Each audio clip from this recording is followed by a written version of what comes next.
Hello student, हम लोग pedagogical studies पढ़ रहे थे जिसमें कि हम लोगों ने पेयर ट्यूटरिंग और ये कोऑपरेटिव लर्निंग के बारे में हम लोगों ने पढ़ा। नेक्स्ट इसमें है चिंतनशील शिक्षण, रिफ्लेक्टिव टीचिंग। चिंतनशील शिक्षण, हम लोग जानते हैं कि किसी भी शिक्षण में या शिक्षण में के 3 स्तर होते हैं, 3 लेवल से गुजरते हैं। यानी कि शिक्षण की प्रक्रिया जब चल रही होती है तो वो 3 चरण में गुजरती है। पहला होता है मेमोरी लेवल यानी कि स्मृति शिक्षण यानी जब हम चीज़ों को, किसी भी चीज़ को पढ़ने की शुरुआत करते हैं, उसको समझने की शुरुआत करते हैं, तो वो हमारा स्मृति में आएगा, जिसमें कि मेमोरी बेस्ड होता है। ये हम कह सकते हैं कि नर्सरी केजी क्लासेस में जो रैम वगैरह पढ़ाई जाती है वो स्मृति स्तर में आता है। यानी कि जो रटने की जो प्रवृत्ति होती है, किसी भी चीज़ को बिना समझे बस हम रट लेते कि हमें ये काम करना है, वो आपका इसमें आता है। फिर सेकंड है बोध स्तर, अंडरस्टैंडिंग लेवल। ये इसमें मेनली क्या होता है, जब हम चीज़ों को समझ कर उसको पढ़ते हैं, समझ कर अंडरस्टैंड करते हैं उस चीज़ को, यानी कि जो थॉटफुल होता है, थॉटफुल लर्निंग होती है, समझ कर किसी भी चीज़ को याद करते हैं, क्योंकि हमारे बोध में आता है। फिर जो तीसरा होता है, मेन होता है, वो चिंतन स्तर यानी रिफ्लेक्टिव लेवल होता है। चिंतन स्तर, जब हम किसी चीज़ को चिंतन करते हैं, मनन करते हैं, समझते हैं, वो हमारे रिफ्लेक्टिव में आता है। फिर मेनली ये जो चिंतन स्तर है, इसमें ये समस्या केंद्रित होता है, समस्या केंद्रित, इसमें समस्या मेन होती है। जब भी टीचर पढ़ाता है क्लास में, तो उसमें वो क्या है कि वो समस्याओं को बच्चों के सामने प्रस्तुत करता है और इस पर उन्हें कार्य करने को कहता है। तो उसमें बच्चे उस चीज़ को, या जैसे कोई भी प्रोजेक्ट दिया गया, उस प्रोजेक्ट को, तो बच्चे उसको सॉल्व करने की, उसको करने की कोशिश करते हैं। और ये इसमें चिंतन करते हैं, तर्क करते हैं, मनन करते हैं, ये सब इसमें आ जाएगा। फिर इसके जो कैरेक्टरिस्टिक्स हैं, इसमें पहला है विचार युक्त होता।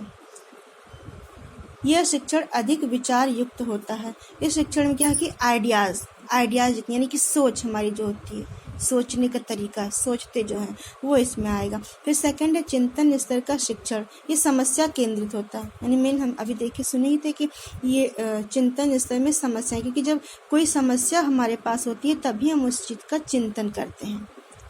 ठीक है। फिर नेक्स्ट है, इसमें पाठ्य वस्तु का गहनता व गंभीरता से अध्ययन किया जाता है। जैसे किसी भी काम को हम करते हैं तो उसमें बहुत ही सीरियस होकर उसको करते हैं। चिंतनशील में क्या होता है कि किसी भी कार्य को हम लोग सीरियस होकर उसको गंभीरता से और गहनता से उस पर विचार करते हैं। यानी कि हमारी जो सोचने और समझने की जो सीमा होती है, बहुत काफ़ी हाई लेवल तक चली जाती है, बहुत हम काफ़ी गहराई से उस पर सोचते हैं। फिर है, इसमें छात्रों को स्वतंत्र रूप से ज्ञान प्राप्त होने में सहायता मिलती है। स्वतंत्र रूप से ज्ञान प्राप्त होने में, यानी कि वो फिर चूँकि आइडिया पर, इसमें आइडिया भी मेन पॉइंट है, यानी विचार युक्त है। इसमें क्या है कि बच्चे स्वतंत्र होते हैं अपने विचारों को कहने के लिए, सुनने के लिए, अपने विचार मतलब किसी भी कार्य को वो करने के लिए स्वतंत्र हैं, उनमें कोई बंधन नहीं लगा हुआ है। फिर है, इस छात्रों द्वारा मौलिक चिंतन पर बल दिया जाता है।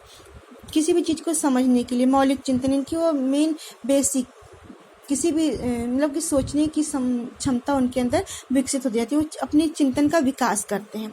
फिर सृजनात्मक संबंधी कार्यों में सहायक होता है। सृजनात्मक यानी क्रिएटिविटी, जब बच्चों में चिंतन की क्षमता बढ़ जाती है तो वो कुछ न कुछ क्रिएटिव करने लगते हैं, ये इसकी विशेषता होती है। कार्य उत्पादन को बढ़ावा मिलता है। जब भाई स्वतंत्र होते हैं किसी भी कार्य को करने के लिए, तो अपने आप वो नई नई चीज़ें, नई नई टेक्निक्स को बनाते रहते हैं। फिर छात्रों को प्रेरित करना शिक्षक का कार्य होता है। इसमें मेन टीचर मोटिवेट करता है बच्चों को कि हाँ तुम ये काम कर सकते हो, तुम ये काम करो। फिर छात्रों में आत्मविश्वास व निर्भीकता का विकास होता है।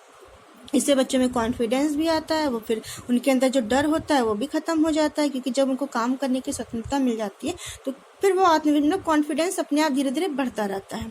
फिर यह तथ्यों के आधार पर सामान्यीकरण यानी जनरलाइजेशन करते तथा नए तथ्यों की खोज करते हैं। सामान्यीकरण, जनरलाइजेशन यानी कि जो चीज़ें पहले हो चुकी होती हैं उनको जोड़ते हैं, हम किसी नए चीज़ का निर्माण करते हैं।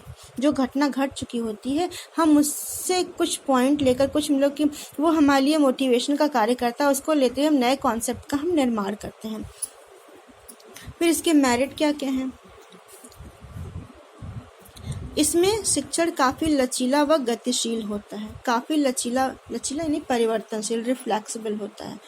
समय पर हम इसको, अगर मान लीजिए कोई आइडियाज़ नहीं पसंद तो हम तुरंत चेंज भी कर सकते हैं उसको।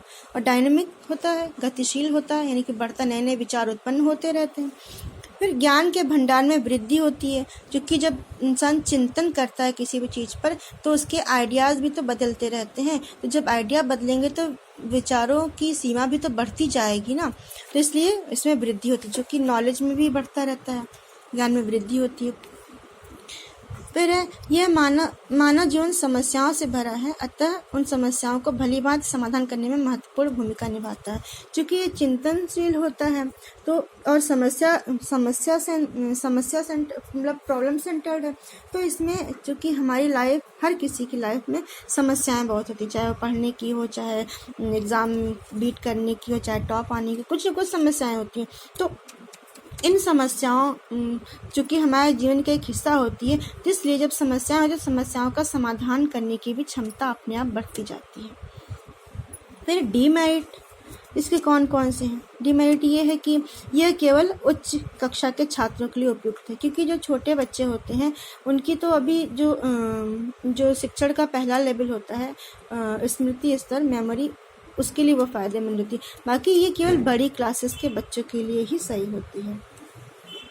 फिर सेकंड है, यह केवल वाद विवाद की व्यूह रचना को प्रभावशाली बनाता है। वाद विवाद यानी कि जो ग्रुप डिस्कशन होता है, सामूहिक वाद विवाद, उसमें ये तर्कफुल मतलब फ़ायदेमंद होता है, क्योंकि चूँकि चिंतन, मनन और तर्क वितर्क ये उस पर आधारित होता है।